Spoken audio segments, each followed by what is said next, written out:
हिंदुस्तान में जो मुसलमान पड़े हैं वो मुसलमान ने, काफी लोगों ने, ज्यादातर लोगों ने पाकिस्तान बनाने में साथ दिया। लेकिन अब एक रोज में, एक रात में क्या दिल बदल गया, वो मुझे समझ में नहीं आता कैसा बदल गया। 15 अगस्त 1947, 200 वर्षों के संघर्ष के बाद भारत की आजादी का सपना तो पूरा हुआ, लेकिन दो हिस्सों में बंटकर भारत और पाकिस्तान। एक तरफ लाखों भारतीय बंटवारे के इस जलती आग और सांप्रदायिक दंगों में अपने घर, रातों रात अपना देश और अपने लोगों को खो चुके थे, वहीं दूसरी तरफ भारत 565 रजवाड़ों में बटा हुआ था, जहां के राजा पाकिस्तान के साथ भी जुड़ सकते थे और अपना अलग राष्ट्र भी घोषित कर सकते थे। मगर तभी कहानी में एंट्री हुई लौह पुरुष सरदार वल्लभ भाई पटेल की, जिन्होंने देश की बिखरी हुई रियासतों को मोतियों की तरह एक धागे में पिरोकर भारत का हिस्सा बनने के लिए तैयार कर दिया। कहा जाता है कि पटेल अगर ना होते तो भारत नहीं बन पाता। शायद जूनागढ़ का नवाब पाकिस्तान से हाथ मिला लेता,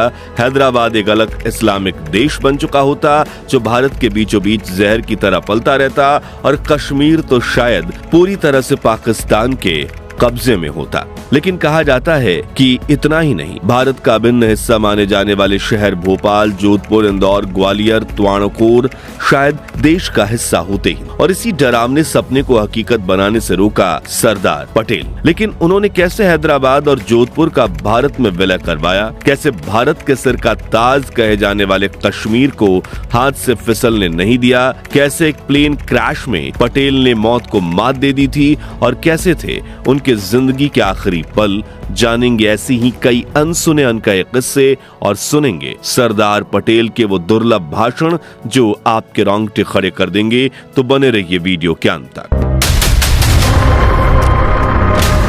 3 जुलाई 1947 वायसराय लॉर्ड माउंटबेटन ने 15 अगस्त के दिन भारत को आजाद करने का ऐलान कर दिया। उस दिन पूरे देश में जश्न का माहौल था, लेकिन दिल्ली की सत्ता के गलियारों में सरदार पटेल एक और लड़ाई की तैयारी कर रहे थे। वो थी भारत को एक राष्ट्र बनाने की लड़ाई। ब्रिटिशों ने जाते जाते एक बड़ा बम फोड़ा था। 565 रियासतों को छूट दे दी गई थी कि वो चाहे तो भारत में मिले या पाकिस्तान से जुड़े या खुद को स्वतंत्र राष्ट्र घोषित कर दे। यानी अंग्रेज तो चले गए, लेकिन एक ऐसा सिस्टम छोड़ गए जिससे भारत सैकड़ों टुकड़ों में बंट सकता था। लेकिन फिर सरदार पटेल आ गया और उन्होंने हर रियासत के राजा को व्यक्तिगत तौर पर चिट्ठियां लिखी, मिले, समझाया, चेताया और जरूरत पड़ी तो दबाव भी बनाया। इसमें उनका साथ दिया वीपी मेनन ने। इन दोनों की जोड़ी ने मिलकर एक समझौता भी तैयार किया जिसका नाम था इंस्ट्रूमेंट ऑफ एक्सेशन। इसके तहत राजा भारत में अपनी रियासत का विलय कर देंगे, बदले में भारत सरकार उन्हें कुछ विशेषाधिकार और एक सालाना रकम देगी जिसे कहा गया प्रिवी पर्स, जिसे हम ग्रांट कह सकते हैं, या बिना काम की पेंशन, जिस पर कोई टैक्स भी नहीं लगने वाली थी, जिससे राजा भी खुश थे और प्रजा भी, क्योंकि प्रजा अब राजाओं के शासन में नहीं रहना चाहती थी। इस तरह पटेल ने चमत्कार कर दिया और महज कुछ महीनों में 500 से ज्यादा रियासतों को भारत में मिला दिया। मगर 4 रियासतें सरदर्द बनी हुई, जूनागढ़, हैदराबाद, जोधपुर और कश्मीर। जूनागढ़ का शासक एक मुस्लिम नवाब था जिसकी 80% जनता हिंदू। आजादी के तुरंत बाद उसने चुपचाप पाकिस्तान में विलय की घोषणा कर दी। जैसे ही ये खबर फैली, गुजरात में जन आंदोलन भड़क उठा और पटेल ने तुरंत जनमत संग्रह यानी पब्लिक वोटिंग करवाई। नतीजा साफ था, जनता ने भारत में विलय का समर्थन किया और नवाब मोहम्मद महाबत खान जी तृतीय अपनी बेबियों, खजाने और कुत्ते के साथ एक जहाज में बैठकर कराची, पाकिस्तान भाग निकला। उस वक्त पटेल ने पाकिस्तान के पहले विदेश मंत्री मोहम्मद जफरुल्लाह खान को उनकी हैसियत दिखाते हुए कहा, आपने ही जूनागढ़ के नवाब को पाकिस्तान में शामिल होने के लिए भड़काया था ना, यूनाइटेड नेशंस में जाओ या दुनिया पार जाओ, कुछ होने वाला नहीं। आप भी सुनिए। मैं इधर आया तो आज अखबार में मैंने देखा लंबी चौड़ी बयान दिया जफरुल्लाह साहब ने, उसमें जूनागढ़ को भी डाल दिया। जूनागढ़ को सलाह जफरुल्लाह साहब ने दिया था कि हाँ तुम पाकिस्तान में शरीक हो जाओ, वो ठीक है, तो उसका जूनागढ़ का नवाब को भोगना पड़ता है, कोई जफरुल्लाह साहब को भोगना नहीं पड़ता है। ये तो खाली बातों है। जूनागढ़ का तो फैसला हो गया, अभी उसमें कोई चीज बनने वाली है नहीं। तो यूनो में जाओ, दुनिया पार जाओ, उसमें कोई चीज नहीं बन सकती, ये तो हो गई बात। वहीं उन्होंने जूनागढ़ के आखिरी राजा मोहम्मद महबत खान जी तृतीय की फिरकी लेते हुए कहा कि कश्मीर और जूनागढ़ का मामला अलग है, क्योंकि जूनागढ़ का जो नवाब ही कराची भाग गया। कश्मीर का मामला तो अलग है, जूनागढ़ का मामला अलग है। जूनागढ़ यूनो के पास जा नहीं सकता, क्योंकि गढ़ में एक मक्खी भी मारनी नहीं पड़ी, किसी के ऊपर कोई हथियार चलाना ही नहीं पड़ा, फिर क्या रहा। और खुद दीवान ने खुद आके कहा कि मेहरबानी करके हमारी हुकूमत ले लो, हम नहीं चला सकते, और नवाब वहां उठ के भाग के कराची जाकर बैठ गया। फिर जूनागढ़ की बात क्या करते। आगे उन्होंने कश्मीर के मुद्दे को लेकर कहा, जैसे जूनागढ़ में लोकमत हुआ, हैदराबाद में हुआ, वैसे कश्मीर में भी हुआ करो, हमें उससे कोई ऐतराज नहीं। लेकिन चलिए आगे आप उनकी कठोर आवाज में ही सुनिए। यदि कश्मीर में जो चलता है इस तरह से चलता रहे तो फिर लोकमत करने की क्या जरूरत। हम लड़ाई करके कश्मीर को ले ले तो फिर लोकमत की जगह कहाँ रही। तो हम तो कहते हैं कि आज भी प्लेबिसाइट से करो, लोकमत लेके करो, लेकिन हमारे पास आकर हमारा सिपाही मरते रहे, हमारा पैसा खर्च करना पड़े और हमारे गांव के गांव जलाए जाए और वहां हिंदू और सिखों को तबाह किया जाए, तो फिर आकर लोकमत का रहा। फिर तो आकर हम बंदूक से ही लेना हो तो लेंगे, और क्या करेंगे, दूसरी तरह से नहीं हो सकता है। नहीं, लेकिन हमने एक बात साफ की कि कश्मीर की एक तसु जमीन हम छोड़ने वाले नहीं है, कभी नहीं छोड़ेंगे। हैदराबाद की कहानी और भी खतरनाक थी। वहाँ का निजाम खुद को भारत के ऊपर समझता था। वो पाकिस्तान से गुप्त रूप से मदद ले रहा था और एक स्वतंत्र मुस्लिम राष्ट्र की घोषणा करना चाहता। वहाँ रजाकार नाम का उग्र संगठन हिंदुओं पर जुल्म कर रहा था। पटेल ने जब ये देखा तो उन्होंने ऑपरेशन पोलो लॉन्च कर दिया। भारतीय सेना 4 दिन में हैदराबाद में घुसी और निजाम को घुटनों पर ला दिया, जिसके बाद हैदराबाद भी अखंड भारत का हिस्सा बना। फिर बारी आई कश्मीर की। वहाँ के महाराजा हरि सिंह खुद को भारत पाकिस्तान दोनों से अलग रखना चाहे, लेकिन पाकिस्तान ने कबायली लुटेरों के वेश में हमला कर दिया। नरसंहार शुरू हो गया। महाराज ने भारत से मदद मांगी, लेकिन पटेल ने कहा पहले भारत में विलय पर दस्तखत कीजिए, फिर सेना भेजेंगे। 26 अक्टूबर 1947 को कश्मीर भारत का हिस्सा बना और पटेल ने श्रीनगर में सेना भिजवाकर वहां कब्जा रोक दिया। और यहीं एक मोड़ आया जब नेहरू ने बिना पटेल की सलाह लिए कश्मीर मुद्दा संयुक्त राष्ट्र में ले जाने का फैसला कर लिया। पटेल को बहुत दुख, और उन्होंने बाद में कहा, ये अगर मामला मेरे हाथ में होता तो पीओके जैसा कुछ भी नहीं होता। भारत जैसे तैसे अंग्रेजी गुलामी से आजाद हुआ था, लेकिन पाकिस्तान अपनी साजिशें थामने का नाम नहीं ले रहा। कबायली हमले, कश्मीर पर कब्जा, रियासतों को भड़काने की साजिशें, सब चालें जारी थी। ऐसे में सरदार पटेल को साफ समझ आ गया था कि अब ये मुल्क ना तो दोस्त बनने के लायक है और ना ही भारत का भरोसेमंद पड़ोसी। उन्होंने खुलकर पाकिस्तान की नीति की आलोचना शुरू कर दी। एक बार उन्होंने मोहम्मद अली जिन्ना पर तीखा व्यंग करते हुए कहा, लोग कहते हैं पाकिस्तान और भारत फिर एक हो जाए। मैं कहता हूं कि मेहरबानी करके ऐसी बात मत करो। पाकिस्तान जब स्वर्ग बन जाएगा हमको उसकी हवा लगेगी, ठीक है। कोई कहते हैं कि हम आकर पाकिस्तान और हम एक हो जाए।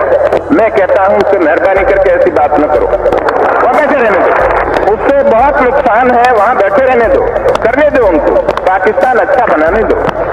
पाकिस्तान जब स्वर्ग बन जाएगा हमको उसकी ठंडी हवा लगेगी, ठीक है। तो आप लोग क्यों ऐसा कहते हो, उनको शंका पैदा होती है, ऐसी बात हम क्यों करें। मजबूत बनाओ, तगड़ा बनाओ, पाकिस्तान हमारा पड़ोसी मजबूत होता तो बहुत अच्छी बात है, तो हमको कोई नुकसान नहीं है।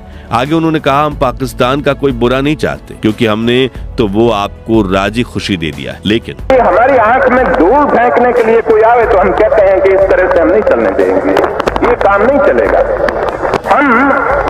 हमारा हिंदुस्तान बाकी का है, उसको छोड़ दो, बाकी हिंदुस्तान को उनका काम करने दो, उसमें आप दखल न दो, तो हम आपके काम में दखल नहीं देंगे। तो आप देख लीजिए।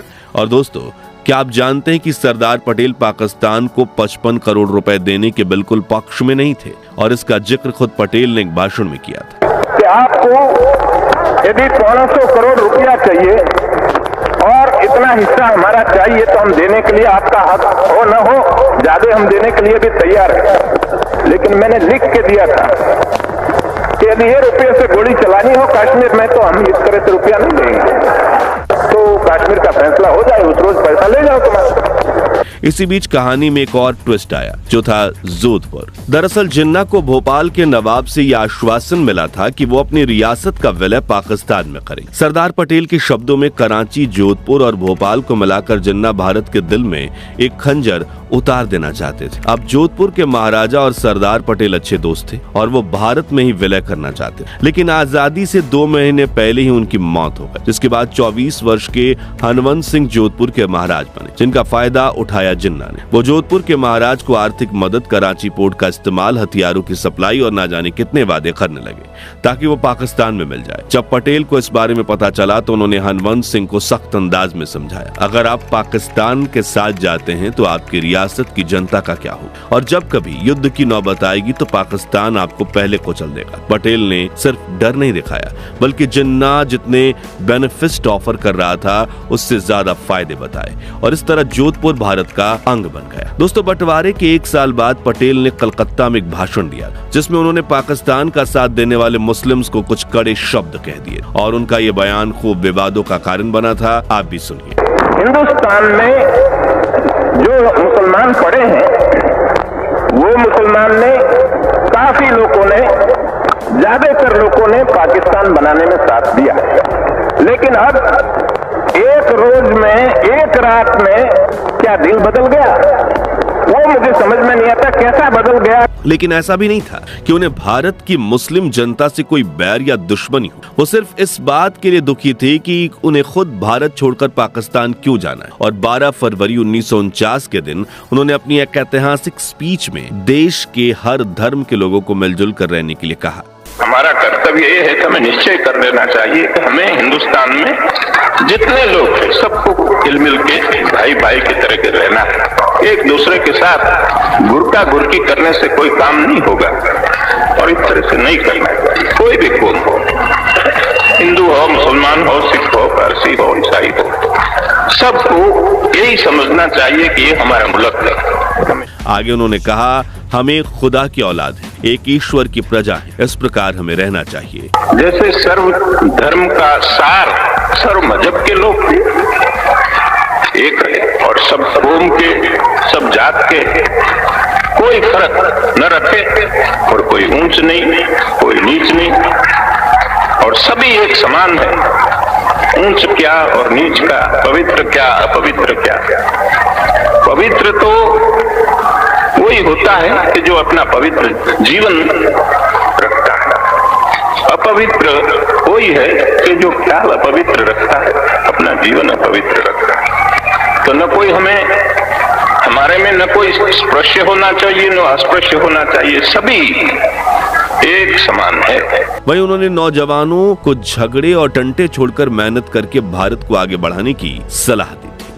कोई भी झगड़ा का काम हो, फिसाद का काम हो, टंटा का काम हो, छोड़ देना। 5 साल काम कर लो, और हम लोग तो अब जरीफ हुए, बुढ़े हुए, हमारा काम तो एक गुलामी में से छोड़ाना था, वो तो पूरा हो गया। लेकिन उठाने के लिए नौजवान तैयार न हो तो फिर बहुत मुश्किल हो जाए। तो ये नहीं है कि हमारे नौजवानों में दिमाग नहीं है, दिमाग तो बहुत है, तेज है, ज्यादा तेज हो गया, उसी मुसीबत होती है। जितना हो जाए ये तेज, इससे ज्यादा हो जाए। तो हर चीज में हम एक प्रकार की सबकी गलती निकालने का हमारा दिमाग आगे चलता है। तो एक क्रिटिकल दृष्टि हमने बनाई है कि हर चीज की चेष्टा करनी, टीका करनी, टिप्पण करना है उसके पर, लेकिन हमें प्रैक्टिकल चीज, कोई व्यवहारू चीज करनी हो तो फिर किताब देखते हैं, किताब में क्या लिखा है, उससे काम नहीं हो, वो तो हाथ पर चलाने की बात है। चलिए अब जानते हैं उस किस्से के बारे में जब पटेल ने मौत को भी मात दे दी। बात है 29 मार्च 1949 की, जब ऑल इंडिया रेडियो ने रात के 9 बजे अपने बुलेटिन में खबर दी कि सरदार पटेल को दिल्ली से जयपुर ले जा रहे हवाई जहाज से संपर्क टूट गया है। पूरे देश में चिंता की लहर दौड़ उठी। दरअसल उसी शाम 5:30 बजे पटेल ने दिल्ली के पास पालम हवाई अड्डे से जयपुर के लिए उड़ान भरी थी। इस दौरान उनके साथ बेटी मणिबेन, महाराजा जयपुर और सचिव वी शंकर थे। 158 किलोमीटर के इस सफर को करीब 1 घंटे में पूरा हो जाना था, लेकिन उड़ान भरने के 28 मिनट बाद ही प्लेन का एक इंजन खराब हो जाए और फिर रेडियो भी काम करना बंद कर देता है और जहाज बहुत तेजी से नीचे की तरफ गिरने लगता है। तभी पायलट जयपुर से 30 मील उत्तर में क्रैश लैंडिंग का फैसला करते हैं। पटेल की दिल की हालत बेहद कमजोर थी, इसलिए ऐसी परिस्थिति में उन्हें दौरा तक पड़ सकता था। क्रैश लैंडिंग से फ्यूल टैंक ब्लास्ट भी हो सकता था, इसलिए पायलट ने सभी यात्रियों को जमीन पर पहुंचते ही जहाज की छत पर बने इमरजेंसी डोर से बाहर निकलने की सलाह दी और धीरे धीरे जहाज को नीचे उतारना शुरू किया। और कुछ ही देर में पटेल का जहाज जमीन से टकरा गया, लेकिन खुशकिस्मती से उसमें ब्लास्ट नहीं हुआ। पास के गांव वालों को जब पता चला कि जहाज में सरदार पटेल थे जिन्होंने उन्हें पाकिस्तान का हिस्सा बनने से बचाया था, तभी वो तुरंत पानी और दूध लेकर पटेल के पास दौड़े चले। फिर गाड़ी का बंदोबस्त किया गया और करीब 11 बजे पटेल जयपुर पहुंचे। पंडित नेहरू को खबर पहुंचाई गई और 31 मार्च के दिन वो जब दिल्ली वापस आए तो बड़ी भीड़ ने उनका स्वागत किया। मित्रों, इस हवाई दुर्घटना में तो पटेल की जान बच गई, लेकिन समय के साथ उनकी सेहत बिगड़ती जा रही। नवंबर 1950 में कुछ दिनों तक उनकी तबीयत इतनी बिगड़ी हुई थी कि उन्हें ऑक्सीजन पर रखा गया। वो कई दिनों तक कुछ नहीं बोले। तभी डॉक्टर्स ने उन्हें दिल्ली से बंबई ले जाने का निर्णय किया ताकि उन्हें दिल्ली की सर्दी से बचाया जा सके। 12 दिसंबर को उन्हें वेलिंगटन एयर स्ट्रिप पर ले जाया गया, जहां राष्ट्रपति राजेंद्र प्रसाद, प्रधानमंत्री जवाहरलाल नेहरू, सी राजगोपालाचारी और घनश्याम बिरला से मुस्कुराते हुए विदा लेकर पटेल 4.5 घंटों की उड़ान भरते हुए दिल्ली से मुंबई तक का सफर कर, जिसके 3 दिन बाद 15 दिसंबर की दोपहर 3 बजे पटेल को दिल का दौरा पड़ा और वो बेहोश हो गए। 4 घंटे बाद उन्हें थोड़ा होश आया। उन्होंने पानी मांगा। मणिबेन ने उन्हें गंगा जल में शहद मिलाकर चम्मच से पिलाया। 9:37 पर सरदार पटेल ने अंतिम सांस ली और उनके अंतिम संस्कार के दौरान उनके सबसे अच्छे दोस्त कहे जाने वाले नेहरू, राजगोपालाचारी और राजेंद्र प्रसाद तीनों की आंखों में आंसू थे। देश भर में मातम छा गया, लेकिन फिर भी जनता ने पटेल को वो विदाई नहीं दी जैसी विदाई गांधी को मिली और जिसके पटेल हकदार। सरदार पटेल भारत की आजादी का वो अध्याय हैं जिनके बिना हम अखंड भारत की कल्पना भी नहीं कर सकते। वहीं आजाद भारत को महान बनाने की काबिल बनाने की गांधी, पटेल और नेहरू की त्रिमूर्ति बहुत बड़ी भूमिका निभाई। मगर विडंबना तो यह है कि हमारा शासन तंत्र भारतीय इतिहास में गांधी और नेहरू के योगदान को तो स्वीकार करता है, लेकिन पटेल की तारीफ करने में कंजूसी कर जाता है, जिसका सबसे बड़ा उदाहरण इतिहास की किताबों से ही है। जैसे कि मशहूर किताब द आइडिया ऑफ इंडिया में नेहरू का जिक्र 65 बार, जबकि पटेल का जिक्र सिर्फ 8 बार किया गया। इसी तरह रामचंद्र गुहा की किताब इंडिया आफ्टर गांधी में पटेल को 48 बार जिक्र मिला और नेहरू का जिक्र 4 गुना अधिक 185 बार किया गया है। हालांकि इसके बावजूद पंडित नेहरू के पिता मोतीलाल नेहरू की नजर में पटेल एक हीरो थे, वो भी आजादी के 20 साल पहले। जी हाँ, 1928 में बारदोली आंदोलन के बाद मोतीलाल नेहरू ने गांधी को पत्र लिखा। इसमें कोई संदेह नहीं कि इस समय के हीरो वल्लभ भाई हैं। हमें उनके लिए कम से कम इतना तो कर ही देना चाहिए कि उन्हें कांग्रेस का अध्यक्ष बना दे। अगर किन्हीं कारणों से ऐसा नहीं होता तो जवाहर हमारी दूसरी पसंद होने चाहिए। उस दौर से ही पटेल हमेशा साए की तरह अपने मित्र महात्मा गांधी के साथ रहे और कंधे से कंधा मिलाकर आजादी की लड़ाई लड़ी। लेकिन जब देश के पहले प्रधानमंत्री को चुनने की बारी आई तो गांधी ने पटेल की जगह नेहरू को चुना, जिससे वो काफी आहत हुए। लेकिन क्रोध दिखाने के बजाय उन्होंने 550 से अधिक रजवाड़ों को जोड़कर अखंड भारत बनाने का बीड़ा उठा लिया और जिसकी बदौलत आज हम सभी भारतीय कहलाते हैं। तो दोस्तों, अगर सरदार पटेल आजाद भारत के पहले प्रधानमंत्री बनते तो क्या पटेल उसी वक्त हैदराबाद और जूनागढ़ की तरह कश्मीर का भी फैसला कर लेते और आज पीओके होता ही नहीं, या फिर वो कश्मीर को ही छोड़ देते? अपनी राय हमें कमेंट्स में जरूर बताइए। उम्मीद है आपको ये वीडियो अच्छा लगा होगा। अगर हाँ तो इसे लाइक और शेयर करके 11,000 लाइक्स को जरूर करवा दीजिए और भारत के महान इतिहास से जुड़े ऐसे ही किस्से कहानियों के लिए हमारे चैनल को सब्सक्राइब करके पास वाली घंटी जरूर बजा दीजिए। जय हिंद, वंदे मातरम।